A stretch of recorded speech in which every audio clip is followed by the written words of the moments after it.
And the next war, which we are looking at, it may happen soon, and we have to prepare accordingly, as already been brought out by Director, that in this we have to fight this battle together. This non-kinetic has to be fought together.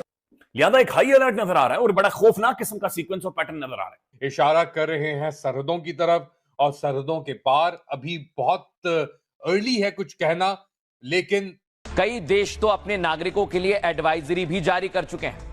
Britain ने नागरिकों को भारत पाक सीमा से दूर रहने की सलाह दी है कि अगर हमारी ज़मीन की खिलाफ वर्जी होती है या हमारी सरजमीन को जो है वो निशाना बनाया जाता है, हमारी आबादियों को निशाना बनाया जाता है, तो फिर इस तरह ही सही फिर हम भी वही करेंगे जो हमारे साथ हो रहा है। जंगी होगी, फिर जंगी होगी। इस्लामाबाद नादरीन में जगह G11 कचहरी हिट हुई है, लिहाजा इस्लामाबाद हाई अलर्ट है। अफगानिस्तान का दारुल हुकूमत नादरीन काबुल हाई अलर्ट है। उसकी वजह यह है कि परसों हर कीमत के ऊपर ड्रिल्स की जाएं, और इन ड्रिल्स में इंपॉर्टेंट चीज़ ये है कि एयर विंड वार्निंग सायरन्स जो हैं, जब सायरन बजतेंगे हुकूमत की तरफ से, जब कोई बराह रास्त हम जंग की सूरत हाल में अपने इस मामले को ज्यादा तेज करने की जरूरत है इन एलिमेंट से निपटने के लिए।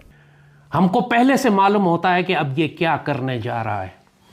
इसका एक ही पैटर्न है कि जब ये पाकिस्तान पर हमला करना चाहता है तो उससे पहले, ये बहुत अरसा पहले, ये जंगी एक्सरसाइजेस शुरू कर देता है। एक ब्रादर इस्लामी मुल्क को ला खड़ा किया इन्होंने भारत के साथ। अब जहां भारत का नाम लेते हैं, एक दुश्मन मुल्क का अकेले भारत का नाम नहीं लेते, भारत और अफगानिस्तान। फिर डेवलप हुई है कि हमारा ध्यान तो कोई भी नहीं है खास इन चीजों पे, सिक्योरिटी पे। हमारी जो हम अफगान तालिबान को तो क्रिटिसाइज कर रहे हैं, इंटरनल भी तो अपनी चीजें ठीक करनी होंगी। पाकिस्तान में जमीन खून से रोज बरोज रंगती और रंगती ही चली जा रही है। मेरा ख्याल है पाकिस्तान को इसके हवाले से काफी तैयारी करनी पड़ेगी और बहुत मोमेंटम बिल्ड करना पड़ेगा, क्योंकि जितनी फैसला कुन और जानदार कार्रवाई होगी, इंतजार भी उतना ही तवील या मुख्तसर होगा।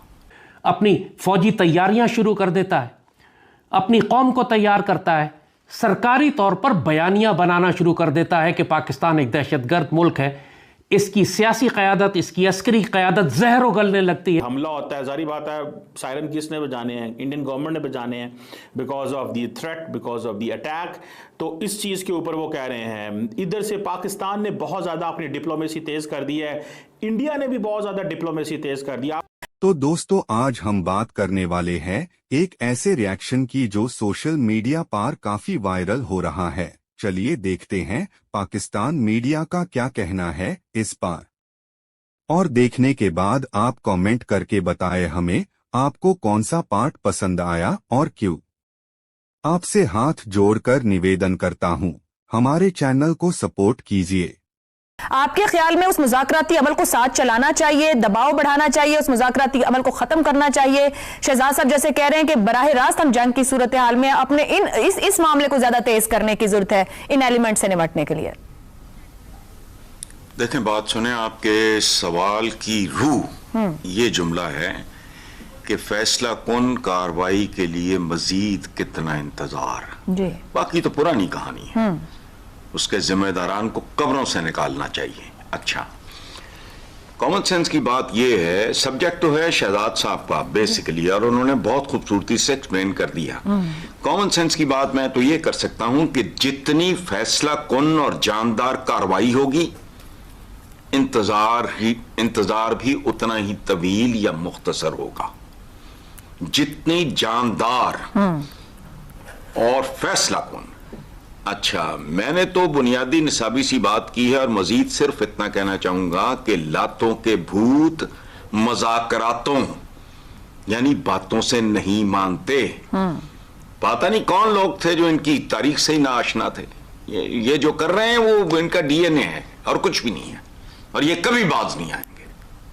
मगर हसन साहब, वो तो पास नहीं आ रहे। हम क्यों इतना इंतजार कर रहे हैं उनको हैंडल करने में? हम क्यों इतना फिर मार्जिन और टाइम दे रहे हैं? हमने तो उनके साथ लंबा वक्त गुजारा है, कई तरह की स्ट्रेटेजीज में साथ गुजरे हैं, तो हम भी तो उनको बेहतर जानते हैं, पर हम उनको क्यों नहीं हैंडल कर पा रहे? मैनेज नहीं, आप उनको सही मानों में नहीं जानते हैं। सॉरी, आपने डंग टपाऊ अरेंजमेंट्स किए हैं। ये जो बात आप कर रहे हो दुरुस्त है, लेकिन ये पैचेस में ये वो जो एक एपिसोड ऐसा, एक बड़ा एक फनी किस्म का, एक फलाना, नो, कत कतन नहीं, लातों के भूत हैं ये, फिर बिहेव करेंगे।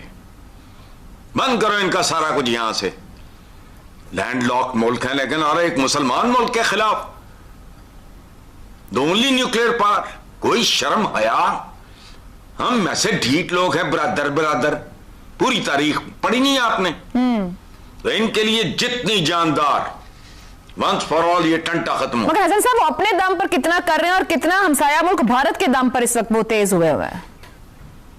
वो डेफिनेटली छिछोरे को एक फुटपाथिये को शय मिल जाए किसी चौधरी की, ये चौधरी टाइप की, तो वो डेफिनेटली एक मेजर फैक्टर है।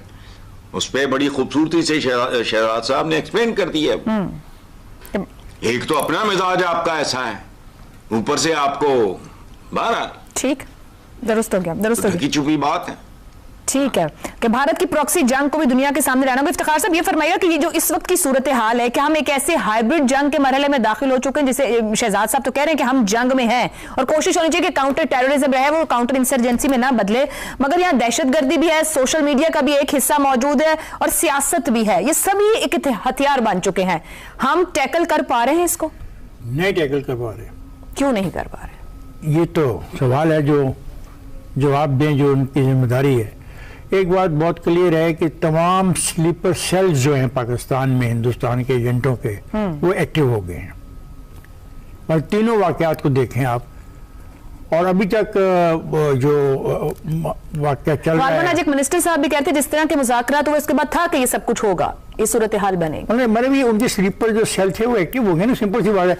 अगर आप उनके बयान पढ़ें वो तो कहते हैं कि एक दिन की मारनी है पाकिस्तान, और उनके डिफेंस मिनिस्टर कह रहे हैं, उनके मिनिस्टर कह रहे हैं, यस उनका अगर नहीं, ये पूरा पूरा मेरे पास इतना मटीरियल में पढ़ना मेरे पास वक्त नहीं है, वो तो कह रहे हैं। ये तो हमें सोचना चाहिए ना, हमने क्या करना है। एक जिम्मेदारी तो शहजाद साहब ने बताई है, बहुत अच्छी बात की है शहजाद साहब ने कि तमाम वो ज़राए जो हम इस्तेमाल कर सकते हैं इनको आइडेंटिफाई करें। मैं पाकिस्तान के अवाम से भी मुतालबा करता हूँ, पाकिस्तान के लोगों से भी मुतालबा करता हूँ कि आपके इल्म में अगर कोई भी मशकूक एक्टिविटी कहीं भी हो रही है, किसी गांव में हो रही है, किसी शहर में हो रही है, मोहल्ले में हो रही है, जहाँ की भी हो रही है, आप बराए करम फौरी तौर पे अब मुतलका पुलिस को, मुतलका कानून का नफाज करने वाले इदारों को इन्फॉर्म करें, क्योंकि इसी तरीके से हम मुश्तरका तौर पर ये जो स्लीपर सेल हैं इनको उखाड़ सकते हैं।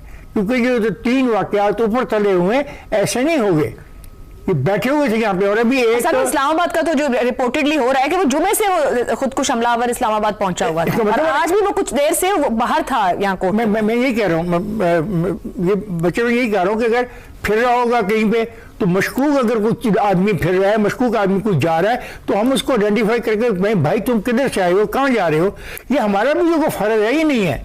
और अगर हम बतौर कौम ये फर्ज निभाएं तो ये स्लीपर सेल तो एक हफ्ते की मारनी है, सारे के सारे उखाड़ के बाहर फेंक दिए जाए।